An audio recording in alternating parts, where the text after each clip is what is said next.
Ceci est un livre audio autogénéré par Google. Nicolas Sarkozy, un Européen en action.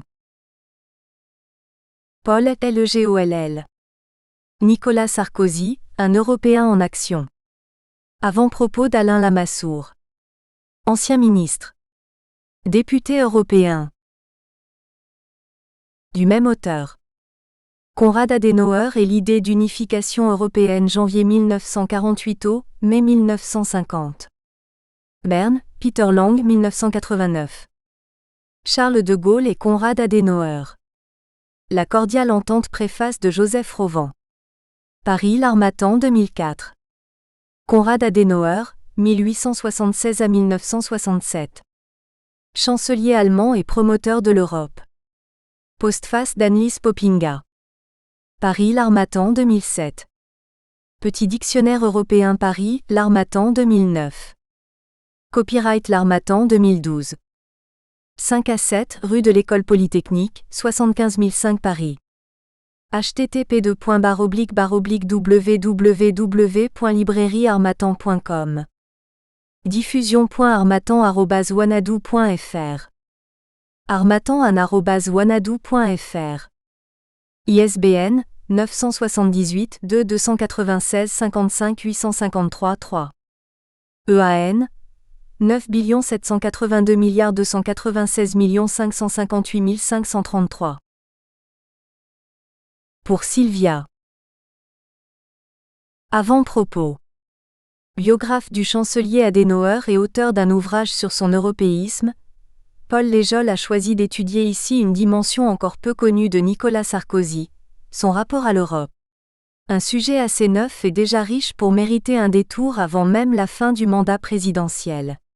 Il nous entraîne dans une découverte passionnante. En dépit, ou à cause de ses origines personnelles familiales enracinées au cœur géographique et historique du continent, c'est d'abord à partir de la tradition gaulliste que le jeune Nicolas Sarkozy a abordé l'Europe, c'est-à-dire la problématique de la construction européenne. Une réalité incontournable du monde contemporain, voulue par la France, modelée par elle, et qui devait se développer, uniquement si et dans la mesure où, elle permettait de consolider la paix sur le continent et d'y maintenir un leadership de notre pays face à une Allemagne encore culpabilisée de son passé et désormais encadrée dans l'organisation communautaire. Bref, un cadre, un outil utile, un objet de raison mais pas de passion. Le présent de la France y était lié, mais son avenir pouvait comporter d'autres dimensions tout aussi importantes, voire emprunter d'autres voies. Le concert européen était un progrès heureux, il convenait de veiller à son harmonie, mais jamais l'orchestre ne serait plus important que chacun des instrumentistes. L'Europe restait et resterait, à jamais, l'Europe des nations. C'est dans l'exercice du pouvoir, et en gravissant les marches supérieures, que l'homme d'État va réaliser peu à peu l'originalité et la portée de la construction européenne. Un cheminement qu'avaient déjà accompli ses prédécesseurs gaullistes, Édouard Balladur, Alain Juppé et Jacques Chirac lui-même. Dans le monde de l'après-guerre froide, à l'ère de la mondialisation, quand les intérêts économiques et stratégiques des États-Unis se tournent vers l'Asie, et que les pays européens vieillissants sont débordés par le dynamisme fou de la jeunesse des continents neufs, achever d'unir les Européens devient la première des urgences. Mais la tâche est d'autant plus difficile que, contrairement aux rêves des fédéralistes à l'origine de la construction européenne, on ne pourra pas unir une trentaine de nations jalouses de leur vieille histoire et de leur indépendance comme ont pu fusionner, il y a 2 siècles, les 13 colonies britanniques dont la population de pionniers ne dépassait pas celle de la Lituanie d'aujourd'hui. C'est ainsi que, peu à peu, le ministre peu présent aux réunions des conseils de Bruxelles va se transformer en un candidat présidentiel qui s'inquiète de la panne dramatique de l'Europe occasionnée par l'échec du référendum sur le projet constitutionnel. C'est lui et personne d'autre qui lance l'idée d'un traité simple, qualifié alors de mini-traité, susceptible d'être soumis à une simple ratification parlementaire pour reprendre la marche en avant. À la rentrée de l'automne 2006, c'est à Bruxelles qu'il commence sa pré-campagne présidentielle, pour y rencontrer le président de la Commission européenne, José Manuel Barroso, et pour y prononcer au bâtiment Solvay, un discours-programme qui surprend et enthousiasme un auditoire fortement europhile. Dès ce moment-là, Il fait travailler ses collaborateurs, dont l'auteur de ces lignes, à la préparation d'un nouveau traité, en étroite liaison avec ceux d'Angela Merkel. Le texte sera prêt et formellement approuvé dès le premier Conseil européen auquel il participera quelques jours après son élection, en juin 2007. Il est probable que sans Nicolas Sarkozy, l'Europe attendrait encore son traité de Lisbonne. Mais c'est à la faveur de la présidence française du second semestre 2008 que Nicolas Sarkozy allait découvrir l'importance clé du cadre européen et démontrer son extraordinaire talent à y agir. En août, c'est la visite inopinée du président du Conseil européen, parlant au nom des 27, à Moscou et à Tbilissi, qui arrête les troupes russes aux portes de la capitale géorgienne. En septembre, là où les Américains échouent à éteindre l'incendie mondial des marchés financiers qui a éclaté chez eux, c'est la réunion des premiers ministres de l'Eurogroupe, en présence du Premier britannique, qui calme les esprits, et c'est encore Nicolas Sarkozy qui invente le sommet du G20. La première pierre de la gouvernance économique mondiale est posée.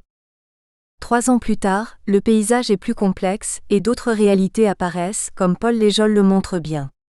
Les institutions de Lisbonne sont en place.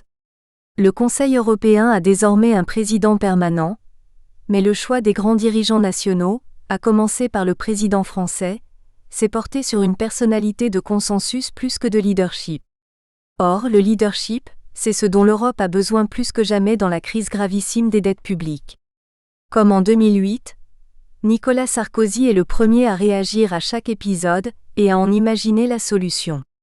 Mais désormais toute la crédibilité de la zone euro repose en fait sur la seule Allemagne, perçue par les opérateurs financiers, et par les électeurs allemands, comme le payeur de dernier ressort en cas de drame.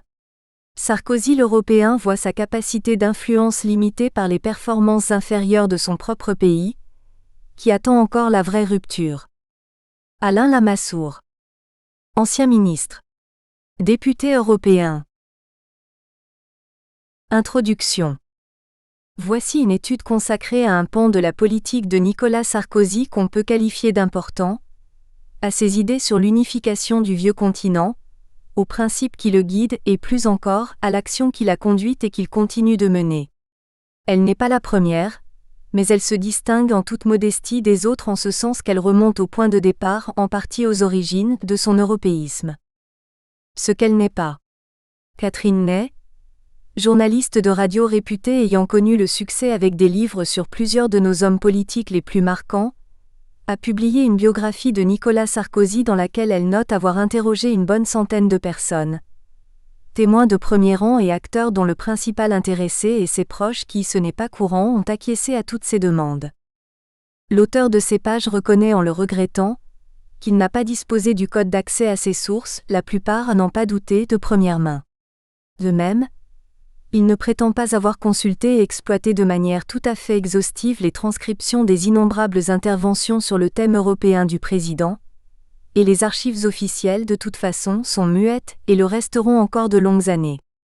Autant l'avouer d'emblée, il lui arrive probablement que, Européen convaincu depuis plusieurs décennies, il sait, à son corps défendant ou non, montrer trop indulgent dans l'appréciation de telle ou telle phase de l'intégration européenne et par ricochet, de l'action pro-européenne de Nicolas Sarkozy. Si tel était le cas de façon manifeste, le lecteur devrait, séance tenante, chercher l'antidote dans les nombreux livres critiques consacrés depuis 2007 à l'hôte de l'Élysée, livres qu'on trouve en abondance dans les bonnes et moins bonnes librairies de France. Les accents hagiographiques transparaissent donc peut-être.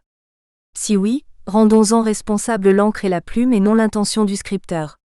Ce qui est sûr, c'est que le propos est libre, et que l'auteur n'a jamais été tenté de l'instrumentaliser pour servir une cause, et personne ne l'a sollicité en ce sens.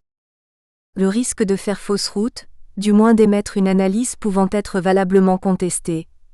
Ce risque n'est pas négligeable pour celui qui cherche à décrypter et à décrire un présent ô combien vivant. Il doit, d'une part, faire le tri dans la masse d'informations que la toile notamment lui fournit quotidiennement par exemple, sous forme de revues de presse et d'autre part, pallier l'absence d'archives officielles qui, on vient de l'évoquer, se sont fixées comme règle de laisser le temps au temps. En parcourant ces pages, le lecteur trouvera, après une histoire condensée de l'unification européenne et une brève biographie de Nicolas Sarkozy, une présentation détaillée de son action pro-européenne, en tout cas européenne. Succès et revers la jalonnent. Second rôle, ses premiers pas dans la victoire de la liste conduite par Valéry Giscard d'Estaing aux élections européennes de 1989. Score décevant de la liste, dont il a été amené à prendre la tête en 1999 après l'imprévisible démission de Philippe Séguin. Échec du projet de constitution européenne, le 29 mai 2005. Rôle de premier plan dans la conception du traité de Lisbonne en 2007 à 2008. Réactivation du processus d'intégration pendant les 6 mois de présidence française de l'Union en 2008. Résultats honorables obtenus par la liste majorité présidentielle, aux élections européennes de juin 2009. Volonté d'intervenir par la force en Libye, en phase avec l'ONU et l'OTAN, afin d'empêcher un pouvoir autocratique de s'en prendre à ses ressortissants épris de liberté. Intention affichée de régler à l'européenne les graves problèmes économiques et financiers de certains membres, pour que les 27, ensemble, solidaires en dépit de fluctuations, ne perdent leur âme, leur raison d'être, leur désir de continuer à bâtir la maison commune. Chapitre PRELIMINAIRE, Histoire de la construction européenne. De 1948 à 1969. À l'instigation de Winston Churchill, ancien et futur Premier ministre britannique, un important congrès se tient en mai 1948 à La Haye. Quelques 800 responsables politiques ou théoriciens de la problématique européenne y jettent les bases du Conseil de l'Europe de Strasbourg. En 1949 naît donc dans la capitale alsacienne cet organisme chargé par les 10 signataires des statuts, la Grande-Bretagne, la France, l'Italie, d'harmoniser leur politique en matière sociale, culturelle, juridique. Une certaine Europe prend son envol, mais dès la fin de 1949, il apparaît qu'elle ne donnera pas naissance à une structure stable, ambitieuse et pérenne. Si les Britanniques, les Scandinaves, les Latins, Français, Italiens et l'Allemagne fédérale naissante ne rechignent pas à codifier leurs relations, leurs intentions divergent dès lors qu'on esquisse un transfert de souveraineté du niveau national au niveau européen, l'Europe du Nord se refusant à brader le droit fondamental de tout État. Un Lorrain et un Charentais, Robert Schuman I et Jean Monnet II, entrent en scène au printemps de 1950 en rendant public, le 9 mai, la célèbre déclaration proposant aux pays de l'Ouest européen de s'associer et de contrôler mutuellement les productions de leur industrie de guerre. 6 pays, l'Allemagne fédérale, le Benelux, la France et l'Italie, répondent à l'appel de Paris pour créer la Communauté européenne du charbon et de l'acier, la CECA. Un pas décisif vient d'être franchi, 5 ans après la fin des hostilités, sur la voie du rapprochement pacifique des 6 nations et plus spécialement de l'entente franco-allemande. Comme la guerre froide marque les relations Est-Ouest depuis la fin des années 40, les Américains poussent leurs alliés d'Allemagne fédérale à participer à l'effort militaire général. Réarmer l'Allemagne. Des oppositions au projet se manifestent partout en Europe. Néanmoins, sur proposition française, les 6 pays parties prenantes dans la CECA s'entendent en 1950 à 1951 pour créer la Communauté européenne de défense, la CED. Une entreprise prématurée au plan de l'évolution des mentalités et trop ambitieuse par son option politique nettement fédérale, qui échouera devant l'Assemblée nationale le 30 août 1954. Le Benelux, grâce notamment à Paul-Henri Spaak III, se saisit des rênes en visant cette fois-ci l'économie et le commerce dans leur globalité. Les 6 mêmes pays reprennent à leur compte les conclusions des experts et le traité instituant la Communauté économique européenne, la CEE, le marché commun, est ensuite ratifié par les parlements nationaux. Avec le retour aux responsabilités de Charles de Gaulle en 1958, certains s'attendent à un blocage de l'ambitieuse mécanique européenne, d'autres espèrent une remise en route de l'économie française pour pouvoir lutter à armes égales avec les 5 autres partenaires, en particulier les Allemands. La France stabilisée retrouve effectivement le chemin de la croissance et par ailleurs, il n'est pas juste de dénier à la politique européenne que le général inaugure tout esprit d'ouverture et d'initiative, comme on a tendance à le faire. Bien sûr, il y a le non à l'adhésion britannique en 1963, le retrait de la France de l'OTAN, organisation du traité de l'Atlantique Nord, le refus de laisser entamer la souveraineté nationale par Bruxelles, mais il y a aussi la volonté permanente de créer une relation confiante entre l'Allemagne et la France. Sur le plan strictement européen, on doit citer la conception d'un projet politique, le plan Fouchet, avorté en avril 1962 du fait de l'intransigeance belgo-néerlandaise. S'il avait passé la rampe, on aurait structuré l'Europe naissante par la coopération renforcée entre États, au risque, il convient de le noter, de la couper des forces vives pro-européennes et d'une partie des opinions publiques. La dominante franco-allemande, 1969 à 1995. Georges Pompidou, président de 1969 à 1974, adopte une attitude généralement pragmatique et ne tarde pas à revenir sur le refus que de Gaulle a opposé à la Grande-Bretagne candidate à l'Europe. Après un référendum aux résultats positifs tenu en France, elle se joindra aux 6 en même temps que le Danemark et l'Irlande. Alors que le Parti travailliste, peu assuré en matière européenne, est majoritaire à Londres, Valéry Giscard d'Estaing et Helmut Schmidt III jettent, entre 1974 et 1981 à 1982, un regard neuf et créatif sur l'Europe. Les initiatives et les résultats ne se feront pas attendre. Élection du Parlement européen au suffrage universel dès 1979 et création du système monétaire européen, SME. Malgré celle qui freine, Margaret Thatcher, en phase avec l'opinion publique britannique, ceux qui prônent l'approfondissement et l'élargissement voient cette vision des choses adoptée par leurs partenaires. Helmut Kohl le fédéraliste pressé et François Mitterrand le patriote européen parrainent donc, après l'acte unique en 1986, l'une des avancées significatives des années 90, le traité de Maastricht de 1992. Jacques Delors, le président de la Commission, en est l'un des inspirateurs et les peuples, par référendum, ou les assemblées nationales le ratifient. De justesse du côté français. On relève un renforcement des pouvoirs du Parlement, notamment en matière de désignation des membres de la Commission. On note l'instauration d'une citoyenneté européenne, ainsi que l'extension du champ des décisions à prendre par une majorité qualifiée, et non plus l'unanimité au sein du Conseil européen, réunion des 12 chefs d'État et de gouvernement. Ce sont des avancées politiques vivement critiquées par les opposants à l'intégration européenne, mais jugées encore trop timides par les partisans d'une authentique fédération. La Grande Europe, de 1995 à nos jours. 3 nouveaux pays rejoignent l'Union européenne en 1995. L'Autriche, la Finlande et la Suède. Si ces adhésions ne soulèvent aucune question sur les plans culturels, politiques et économiques, il n'en va pas de même pour ce qui est de la neutralité militaire qu'ils comptent préserver à l'instar de l'Irlande. Les autres membres acquiescent tout en faisant valoir que depuis la fin de l'affrontement Est-Ouest, les données stratégiques ont changé. Après celui de Maastricht, 2 autres traités sont censés redéfinir le rôle des institutions pour pouvoir accueillir de nouveaux candidats. L'un signé à Amsterdam en 1997, l'autre à Nice en 2001. Les pouvoirs du Parlement se trouvent effectivement renforcés et le vote à la majorité qualifiée au sein du Conseil européen, étendu à de nouveaux domaines. Il sera possible de constituer des groupes pionniers ou des avant-gardes pour engager dans un secteur déterminé une politique à laquelle l'ensemble des membres de l'Union ne souhaitent pas de prime abord souscrire. Malgré l'indéniable réussite que présente, en 1999 et 2002, l'adoption de l'euro comme monnaie unique, il n'en demeure pas moins aux yeux de tous les observateurs que l'Europe ne sera pas prête pour l'inéluctable nouvel élargissement cette fois à l'est et au sud du continent. Les principes qui doivent régir maintenant le fonctionnement des institutions n'ont pas été testés à proprement parler, et de toute façon, ils ne pourront pas s'appliquer tels quels aux 10 pays qui font antichambre.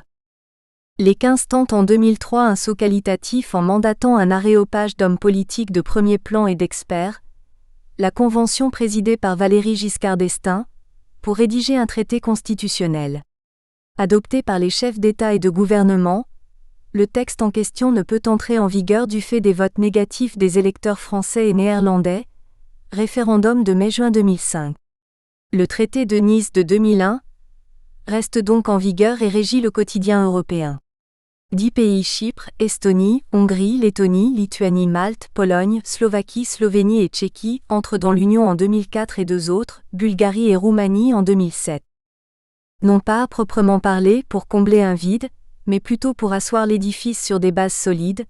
Les 25, sous l'impulsion d'une génération de responsables politiques nés dans les années 50, notamment Brown, Angela Merkel, Sarkozy et Zapatero, signent le 13 décembre 2007 à Lisbonne un traité simplifié.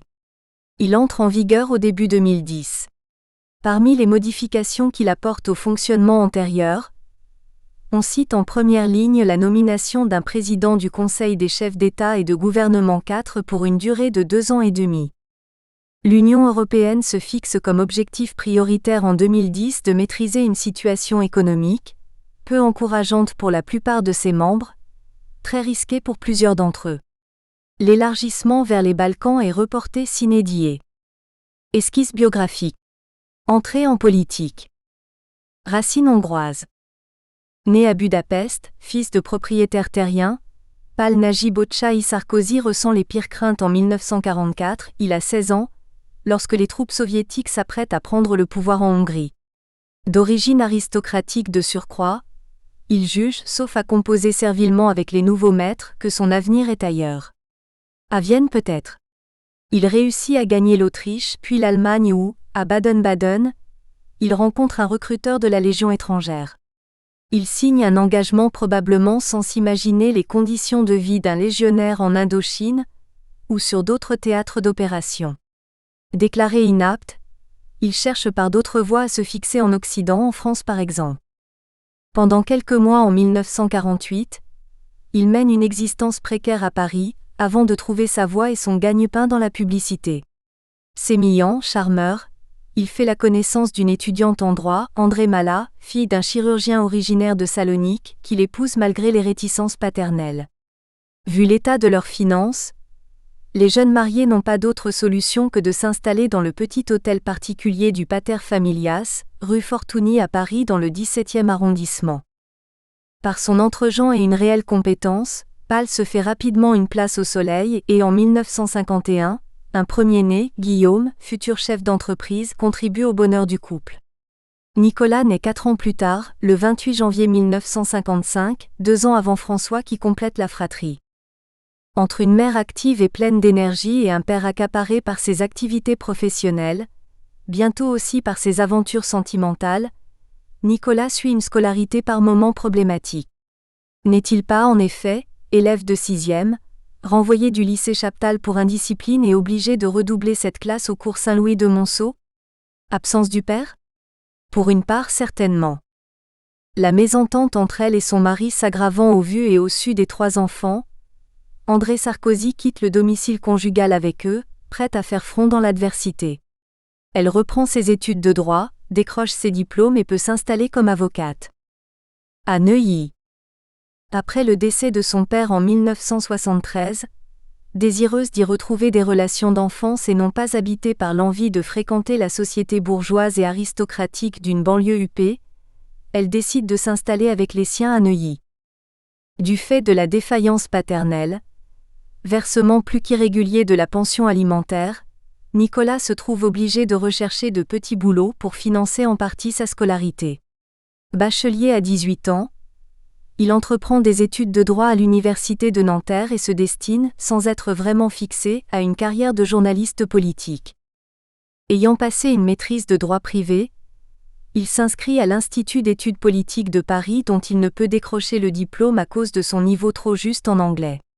Il termine son cursus en 1980 par un DEA dont le mémoire porte sur le thème du référendum du 27 avril 1969.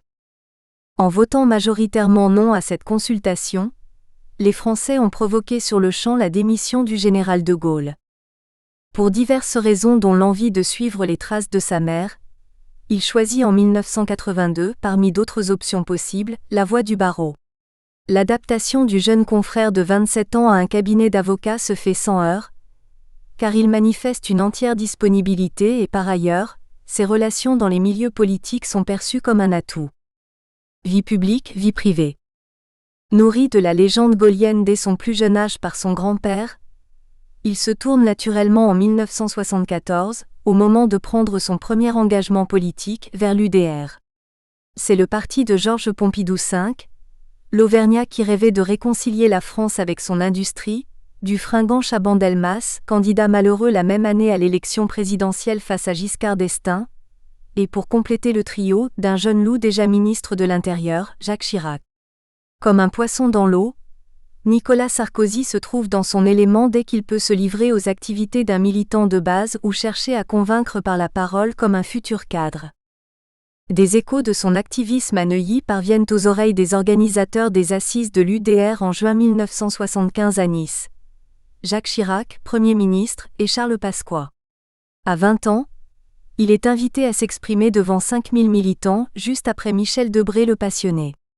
Par un discours rédigé de sa main et relu avec Robert Grossman VI, son premier mentor en matière de militantisme, il impressionne l'auditoire par une sorte d'acte de foi dans le gaullisme. Je suis gaulliste, car je sais qu'être gaulliste, c'est être révolutionnaire. Maire de Neuilly depuis 1947, compagnon de la Libération, Achille Peretti indique au jeune orateur qu'il compte le faire figurer sur sa liste municipale en 1977. Promesse tenue, mais en dernière position. Pour récompenser une présence permanente et efficace sur le terrain, le voilà à l'échéance suivante, en 1983, 7e sur la liste et maire adjoint. Il ne semble pas que la promotion soit imméritée. Le destin frappe ici, la providence se manifeste ailleurs. Achille Peretti meurt la même année, foudroyé par une crise cardiaque. Charles Pasqua, trop sûr de lui, se proclame candidat à la succession bien qu'il n'ait ni attache ni base électorale dans la cité. Nicolas Sarkozy remue ciel et terre, convainc à la régulière, à l'en croire, ceux des conseillers récalcitrants qui mettent en avant son inexpérience, et est élu maire à 28 ans par 26 voix sur 49 votants. Un an auparavant, il a épousé, répondant à une sorte de prémonition, une jeune Neuilléenne d'origine corse comme Peretti, Marie-Dominique Culioli dont il aura 2 enfants, Pierre en 1985, futur musicien, et Jean en 1986. Ce dernier se tournera dès son jeune âge vers la politique, obtenant des succès dus, pour les uns au népotisme, pour les autres à des talents hérités qu'il aura su faire fructifier précocement. Un maire mari également. Ainsi est-il amené, en 1984, à recevoir les consentements de Cécilia Siganer-Albéniz, mannequin, et de Jacques Martin, animateur de télévision.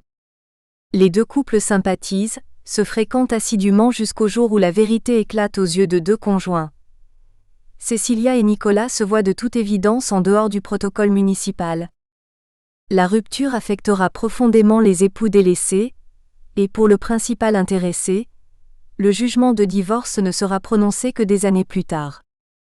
Il a entamé le parcours classique de l'homme politique qui veut s'inscrire dans la durée en devenant conseiller régional, 1983, puis conseiller général 1985, en battant sans avoir à forcer son talent Marie-Caroline Le Pen. Il entre enfin à l'Assemblée nationale en 1988, après avoir, semble-t-il sans ménagement, écarté du jeu des investitures Florence Darcourt, la députée sortante.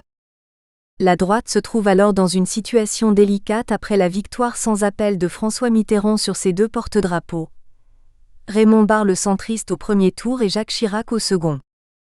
Archi présent sur le terrain à Neuilly, de même que dans sa circonscription législative, il assure sans difficulté sa réélection à l'Assemblée nationale en 1993.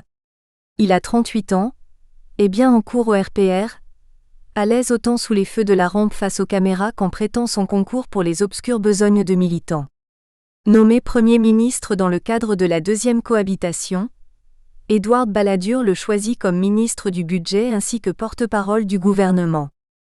Dimension nationale à partir de 1993. Le juriste de formation et avocat de profession entre donc en fonction à Bercy, où des économistes et des fiscalistes distingués tiennent le haut du pavé. Les amener à collaborer sans arrière-pensée, les séduire, voilà un challenge de plus. Entouré d'une garde rapprochée dévouée et compétente, de Cécilia qu'il n'a pas encore pu épouser mais dont la vie compte déjà, de Brice Hortefeux 7, la voix de son maître, le promu gère son ministère avec efficacité. Ce qui, le concernant directement, marque le plus les Français en 1993, ce ne sont pas des effets d'annonce ou déjà des résultats, mais un fait divers qui aurait pu prendre une tournure dramatique. Le 13 mai, Un déséquilibré retient en otage 21 enfants et l'institutrice dans une école maternelle de Neuilly et pose toutes sortes de conditions pour les libérer. Le ministre-maire rejoint le forcené dans son retranchement, négocie et obtient la libération d'une quinzaine d'enfants, mais l'inflexibilité de l'homme amène les policiers d'élite du raid à intervenir au matin du 3e jour et à l'abattre. Les images à forte connotation affective, des bambins portés par le ministre et médiatisés sans retenue font le tour de la France et accréditent l'image d'un homme politique prêt au sacrifice suprême. Sans emphase, il aurait répondu sans doute comme beaucoup d'autres, « Je n'ai fait que mon devoir ». Le quotidien d'un ministre et cadre dirigeant du RPR comporte heureusement d'autres missions, elles aussi non dépourvues d'épines et de piquants. Voilà qu'Édouard Balladur, le Premier ministre, censé gérer la France dans l'orthodoxie pompidolienne voire gaulienne, échafaude des plans autrement plus ambitieux en entendant la clameur qui monte et s'enfle. En 1994, les sondages le désignent, lui et non pas Jacques Chirac, comme le candidat préféré des Français à l'élection présidentielle de 1995 et donc le seul à pouvoir battre le candidat de la gauche. Nicolas Sarkozy suit son instinct et la vox populi aux grandes dames des Chiraciens et opte pour Balladur. Il mise sur le mauvais cheval dont la campagne sans ressort ni souffle s'enlise. Alors commence pour lui, après la victoire inattendue du maire de Paris, une traversée du désert d'où il ne sortira qu'en 1997, grâce notamment à l'initiative de Dominique de Villepin. Secrétaire général du RPR, faisant ticket avec Philippe Séguin, président, il ne peut ni ne veut se dérober aux élections européennes de 1999 lorsque ce dernier renonce à la tête de liste gaulliste et libérale. Nicolas Sarkozy accepte le challenge, s'engage à fond, mais n'obtient qu'un résultat pour le moins décevant de 12,82% des suffrages. Il abandonne alors sa fonction de président intérimaire, pour exercer à nouveau sa profession d'avocat. Cela ne l'empêche pas de se livrer à un véritable travail de réflexion et d'écriture concrétisé par la publication de Libre 8. Contrairement à nombre de politiques, écrivains occasionnels, il se pose lui-même les questions et il y répond lui-même. Après avoir participé, sans état d'âme, à la campagne présidentielle de Jacques Chirac en 2002, il obtient le ministère de l'Intérieur où il donnera sa pleine mesure, davantage que lors de ses passages à celui du budget en 1993 à 1995 et de l'économie en 2004. Son action et ses résultats sur le terrain se trouvent néanmoins ternis par des dérapages verbaux comme sa sortie sur la racaille de la banlieue, ou l'expression « nettoyer au Karcher », tous montés en épingle et largement diffusés par les médias. Conforté par des sondages favorables, il s'engage alors sur un chemin qu'il sait semer d'embûches et de chausse-trappes. C'est son choix, un choix réfléchi et, selon ses dires, bien présent à son esprit le matin en se rasant. Les Français voient en Nicolas Sarkozy le prochain hôte de l'Élysée, du fait de sa singulière perception des questions basiques qui les préoccupent et par la suite, du comportement atypique de Ségolène Royal, la concurrente socialiste. Cécilia, son épouse, son vrai pôle d'équilibre, indispensable pour gérer le quotidien du ministre, semble se lasser d'une vie exposée et trépidante. En 2005, attirée par d'autres yeux et d'autres lieux, elle reprend sa liberté pendant quelques mois avant de rejoindre son mari pour l'accompagner dans ce qu'elle pressent, ou qu'elle sait depuis toujours être le but de son engagement politique, la conquête de l'Élysée. Jean-Pierre Raffarin, Premier ministre depuis 2002, sent que les rênes du pouvoir lui échappent en 2005, car la contestation, alimentée notamment par Dominique de Villepin, gronde. Ce dernier lui succédera effectivement en juin après le non du 29 mai au référendum sur la Constitution européenne, en dépit des réticences d'une majorité de députés et de cadres UMP qui préconisent la nomination de leur chef, Nicolas Sarkozy. Celui-ci marque assez ouvertement sa déception malgré sa charge de ministre d'État, ministre de l'Intérieur dans la nouvelle équipe. Comme l'étoile de Villepin pâlit, après une remarquable embellie initiale 9, l'échec du contrat première embauche n'y est pas étranger, l'horizon se dégage pour Sarkozy. Par ailleurs, rares sont ceux qui pensent comme Bernadette Chirac que le président en exercice pourrait livrer un baroud d'honneur. Les temps sont révolus. Les Français aspirent aux réformes structurelles comme tous leurs voisins européens dont certains, plus inventifs, moins conservateurs, ont pris une longueur d'avance. Nicolas Sarkozy et ses fidèles, Devedjian, Estrosi, Fillon, Hortefeux, ont peaufiné des mois durant les thèmes de campagne qui doivent provoquer et accompagner la fameuse rupture. Évincé du gouvernement en juin 2005 par le couple Chirac-Villepin, François Fillon, gaulliste de centre-gauche, s'investit pleinement dans le projet sarkozien. L'UMP s'est mise en ordre de marche derrière son président, Sarkozy depuis le 28 novembre 2004 et seul candidat, à la suite d'un vote en ce sens de 98% des adhérents, intervenu lors du congrès du 14 janvier 2007. Le chef de parti en campagne, qui n'hésite pas à afficher son ancrage à droite, rappelle inlassablement le désir de mettre un terme à de longues années d'immobilisme sans en préciser le nombre. Si la priorité donnée à l'emploi demeure, comme ce fut le cas dès 2002, en tout cas depuis 2005, Nicolas Sarkozy y ajoute la nécessité de redonner l'attrait, pour le moins la dignité au travail, travailler plus pour gagner plus. Européen pragmatique, il entend consacrer son début de mandat à réécrire, avec ses 26 collègues, une nouvelle mouture du traité constitutionnel que les Français ont majoritairement rejeté en mai 2005. Atlantiste convaincu, il veut rétablir ou établir un climat de confiance entre son pays et les USA, dont il semble épris, et renouer par ailleurs la coopération avec l'OTAN. Face à Ségolène Royal, qui ne peut pas compter sur le soutien indéfectible des militants et des responsables socialistes, il l'emporte le 6 mai 2007 par 53,06% contre 46,94% des suffrages exprimés. Les élections législatives à suivre confirment les résultats de la présidentielle, ce qui lui permet, avec la majorité regroupée autour de l'UMP, d'envisager sereinement le travail parlementaire. La passation des pouvoirs entre Jacques Chirac, qui l'a bridé maintes fois et qui l'a contesté fréquemment, et lui se déroule conformément aux us républicains, de même qu'entre Dominique de Villepin et François Fillon, l'ancien et le nouveau Premier ministre. Brève incursion dans le privé. Sachant gérer, organiser, diriger et aimant le faire, Cécilia ne se trouve aucune affinité avec la fonction de première dame de France telle qu'elle se l'imagine. La mésentente puis la désunion s'installe et le couple se sépare en octobre 2007. En février de l'année suivante, Nicolas Sarkozy, bousculant le vieux dicton transalpin Chi va piano va sano, prend pour épouse Carla Bruni, une jeune artiste d'origine italienne. On peut moquer le réflexe sarkozien tendant à prévenir en priorité sa mère, d'adieu pour les intimes, dès qu'une promotion vient combler son désir et son ambition. C'est fait, je suis élu conseiller général ou député, je suis nommé ministre. Il n'en demeure pas moins que cette femme d'exception, énergique et volontaire, a mené de front et seule une vie familiale et une carrière exemplaire dans l'intérêt d'abord de ses 3 fils. Orientation politique, 2007 à 2012. Souvent revendiquée, rarement pratiquée de façon significative, l'ouverture sous diverses formes voulues par le nouveau président devient une réalité avec l'entrée au gouvernement, parmi d'autres, de Bernard Kouchner aux affaires étrangères, du centriste Hervé Morin à la défense, de Rachida Dati, d'origine algéro-marocaine, à la justice. 2007 à 2012. 5 années pour réformer un vieux pays qui n'est pas demandeur de changement, contrairement à certains de ses voisins. À commencer par l'Europe enlisée. La chancelière Angela Merkel et les services de la Commission de Bruxelles agissent de concert avec Nicolas Sarkozy pour produire un traité, le traité de Lisbonne, signé le 13 décembre 2007 et ratifié définitivement à la fin de 2009, après de multiples péripéties dont il sera amplement question ci-après.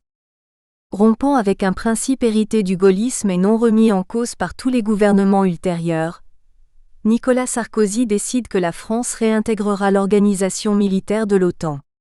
En agissant ainsi, il ne convainc pas ceux qui craignent un affaiblissement de la souveraineté nationale par l'alignement sur des positions américaines, prédominantes au sein de l'Alliance atlantique.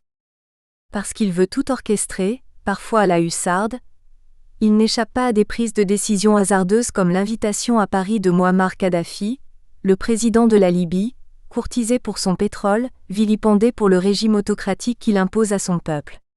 La jeune et talentueuse secrétaire d'État aux droits de l'homme, Ramayad, ne s'est pas privée de critiquer ouvertement et vertement cette venue. Parmi les réformes, jugées nécessaires depuis des années par beaucoup de politiques français, mais écartées pour ne pas susciter des oppositions dommageables lors d'élections futures, figure notamment la révision de la carte des sites militaires et des tribunaux. Au cours du deuxième semestre 2008, la France assume la présidence tournante de l'Union européenne.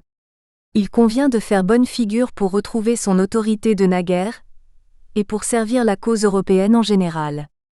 Dans l'esprit du président français et de tous les responsables des 27, il s'agit d'approfondir les relations entre les États de l'Union européenne, mais le conflit russo-géorgien et la grave crise financière s'invitent à la table des négociations. Leader de l'Europe, le terme semble presque approprié pendant 6 mois, Nicolas Sarkozy réussit à faire entendre raison aux belligérants qui s'opposent en Géorgie et sur un tout autre terrain, à susciter une réponse européenne, modeste il est vrai, aux graves problèmes bancaires ayant leur origine aux USA. Très critique quant aux manifestations People, la première année de son mandat, la presse européenne ne tarit pas d'éloges à la fin de 2008 sur sa gestion des affaires communes. Un manager à la tête de l'Europe, cela ne s'était jamais vu.